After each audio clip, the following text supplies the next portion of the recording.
they opened a brewery just outside of Asheville, North Carolina.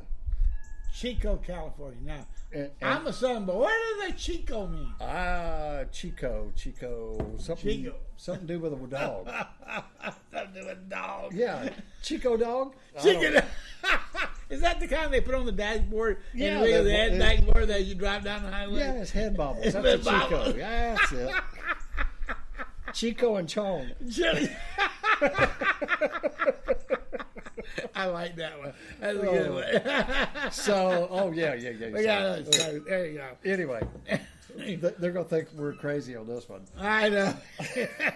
You have to excuse us, but we're having a good time today. Yeah. And awesome drinking time. a little bit of beers and a little bit of beer. Yeah, my partner here's had a weight lifted off of his shoulders. Oh, and, yes. And it's a better day today than it was last week.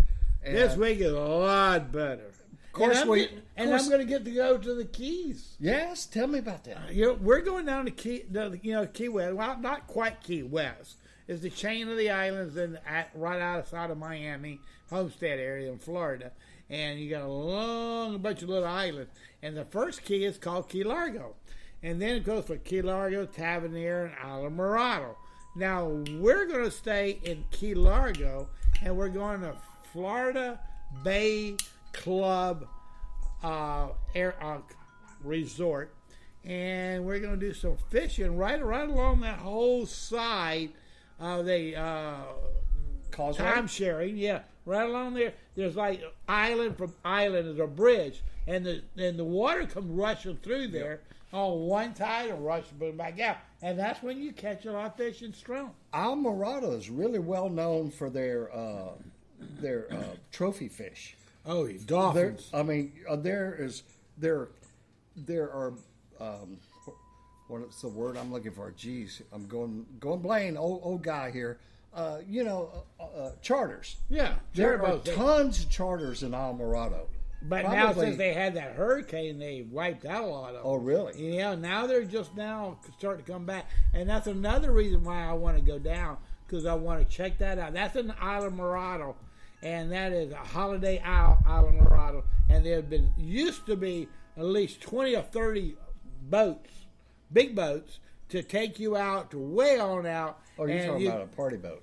Yeah, no, not a party boat. It's more like a 40-footer. It'll be about 5 or 6 guys, 6 people, or women, or whatever, and go out and just go fish. Do they have a head on that boat, or do you have to hang it off the side? No, you don't have to hang it on the side. No catheters? They got no catheters, none of that.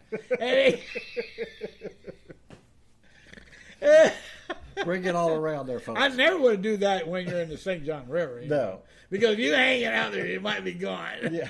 That's alligators. Speaking of gators, I've got a gator trapper. I'm going to try to get him on the show. A gator? A gator trapper on the show. Really? Yeah, he catches them with his hand in a John boat. Now, I don't know if I would call that really, really bright idea or not. I don't know, but he's pretty damn good at it. I'd like to see him do that. He's going to bring us some tail. Oh, tail? Tail. Oh, man, I can't wait to try that. He loves some tail. Yes, I do. Let me tell you something. You ever tried a gator tail? Gator tail is like, they say everything's like chicken, but it's real sweet. It's a different white meat, and a lot of people like to fry it. You can fry it or broil it, either one, in a slow broil. With butter, garlic, salt, and pepper, and a little bit of paprika, you got a great gator tail. He tells us these wonderful recipes every week, doesn't he, folks? Yeah. Well, because I got a lot of cooking in my I know you do. I can tell you some real good stuff about cooking. He's worked in some seafood kitchens before. Right, and gators now, I always like to cook gators because the Gator football team, and when they play, I always eat fried gator tail when they play Georgia. Now, isn't that great, folks? Yay! Chomp, chomp, chomp. Now, all you Gator fans out there, I'm sorry. But you understand. So finish telling us about your trip. So You're I'm staying going- with your mother-in-law, right? No. No. No. Sure? I'm very sure. She's in that area there somewhere, right? Down a few blocks, but I'm going around that area. You gonna make I think about me and my wife's going to go down there, but my mother-in-law goes on cruises. Well, every time we go Yeah. on cruise and all that stuff, and you never see her. I see her all the time. Oh, I mean, I on the want to take a cruise. break. You get on the boat, and she goes one way, and you go the other. Yes, I try to do that. Okay. Much as possible. So when you're down in Keys, Andrea and I found a good place down on Marathon that we like to go. It's called Keys Fisheries. They have some great food. The charter guys come in right there, and they bring in their catch. Mm-hmm. They buy their catch from the charter guys. They have delicious food there, man. Delicious. And Andrea's favorite thing is hogfish. Oh, hogfish is delicious. Hogfish is very Very, tasty. very good. It's not a fishy fish. No. It's not an oily fish. No. Now, right now, the blues are running here in the surf. Now, blues are very oily type fish. When you get an oily type fish like that, the only time they're really good for is making fish dip. And how I really make the fish dip is I take it, I put it in the smoke box, I smoke it, and get it down to where it's really nice and brown. And once it cools down, you can take it and crumble it all up in your hands, take the bones out, which is not very much, really, not on a blue. And after you, of course, it's skinned and everything, and then you add some mayonnaise, some breadcrumbs, and an egg, and salt, pepper, and garlic again in the try. And I tell you what, it is delicious. You make a nice little dip, and everybody can have it. It's really good. How much meat do you get out of an average size bluefish? Oh, I get quite a bit. Smoked, you take it about 3 foot, 4 foot, How big's the fish? about 3 or 4 foot. 3-4 foot. Cut it up, That's put a it in big the dip. smoker, and after you get it smoked and everything, like I said, it's delicious. Very, because it's oily, so it gives that more of a fishy taste. Mm-hmm. When you start making it with cream cheese, you got that cream cheese mixture in there with that, and I tell you what, then you got a nice, good little spread to eat some good. Oh man, good. Good. Matter of fact, I wouldn't mind having some right now. All right. You need to write down the recipe. And we'll put it up on our website or something and share it with people. All right. So, so back to the Keys. You're gonna do the Duval Crawl, right? No, I'm not going that far down. I've done that. You're not gonna go down to the. I'm too old now for You're that. not gonna go down to I Key crawled West. too many times down to Key West. No? Marathon, all the way down to Marathon. Marathon is really where they do all the acts. And Right. different people that lives there. They do all kinds of shows. The Duval Crawl is about 100 bars. And, of course, we go to Sloppy Joe's, Right. Hog Breath. Mm-hmm. Hog Breath is my favorite. Mm-hmm. The oysters, Margaritaville. Margaritaville. Gotta go see Jimmy. And, Jimmy, he's down there singing away. Yeah, the Mailboat Records. Yeah, and I tell you what, the Key West is a lot of fun. And really there again, now, if you go down there midsummer, it's pretty hot. I recommend to go now from February on down to about July.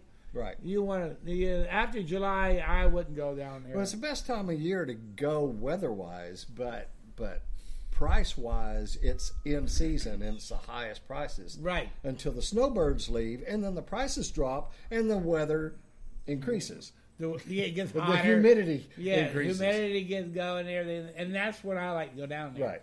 Because there's nobody hardly, nobody to bug you and all that stuff, and you can go in and out. And Sloppy Joe's, I tell you what, man, that is one cool place. It is a cool place. There have been a few times I went in there and I thought, "Whoa, wow!" But it's a happening bar. And yeah. Hog's Breath is a biker type bar, but They have, like I said, they get an oyster bar and they get a band usually a one-man band right behind you, and he's just singing away. And it's opened up in the air a little bit. Of course, there's chickens running around too. Oh, yes. Did you ever see it? Key West and the Keys are known for their roosters roaming the streets. They're multiplying so darn fast. I'm surprised. I know. Now, if you did that up here, you know how long the chickens last? Well, actually, we do have roosters running around here on Flagler Avenue here in big city in New Smyrna Beach. We have really? Yes, we have roosters. They're trying to get those chickens going. They're trying to make Flagler a more of a Duval Street feel, right? And it is. Yeah, definitely. But it's far from the actual Duval Street. Oh, definitely. And with Flagler Avenue's got a lot of stuff going on now, and they have all kinds of function during the summer. Oh, yeah. And even New Smyrna Canal Street. Year round. And I never can go by. If I get down on Canal Street, I got to go to the brewery and New Smyrna Brewery right there on Canal, and Shark Attack. Oh my goodness! You have one of those. We talked about that on the last one.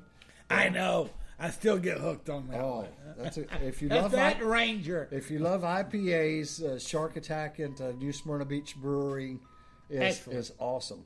Excellent. And so now when I go down to the Keys, look at your poor wife. Your poor wife is bringing out the recyclables to the curb. Her husband is sitting here drinking beer, laughing and joking and chit-chatting about the Keys, and bless her heart, she's working her little tail off. Yes, little tail off. What?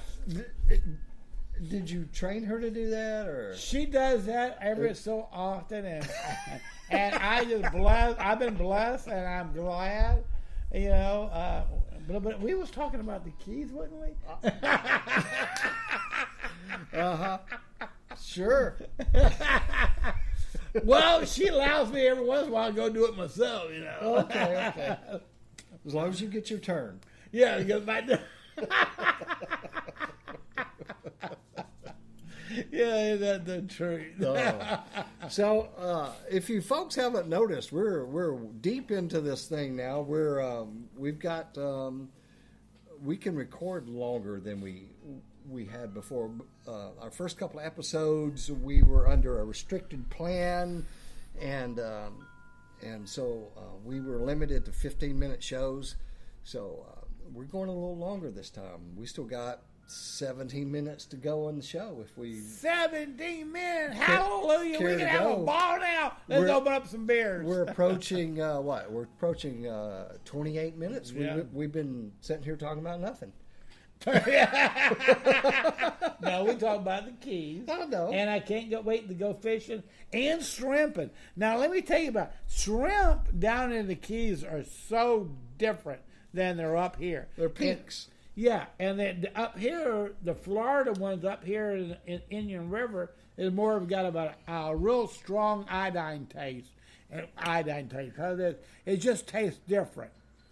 Down the Keys, they're pink and they are really delicious, almost like a lobster. Yeah, well, speaking now of lobster, I wouldn't catch a lobster, of course. Speaking out of season, that's the other thing is lobster season and the mini season. Going down and snorkel and use a tickle stick and grab you a couple of bugs. I always try to use a tickle That's what stick. they call lobsters down in the Keys. I'm always using bugs. tickle sticks. That's tickle. Tickle. Tickle. What's he talking about? Oh, the lobster.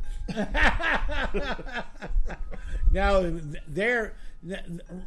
a way to cook a shrimp actually is very simple. Take a bunch of shrimp, put it in a pot, take the cheapest beer you can find, throw that in, cut up a bunch of limes. Slits? Yeah, slits. Throw up a bunch, cut up I was thinking about like old Milwaukee or something like that. And then cut a bunch of lime, throw that in, and put a top on it, a lid, and cook it until it starts boiling. Once it boils, turn off the fire, let the top sit for about 5-6 minutes, and then take it off and strain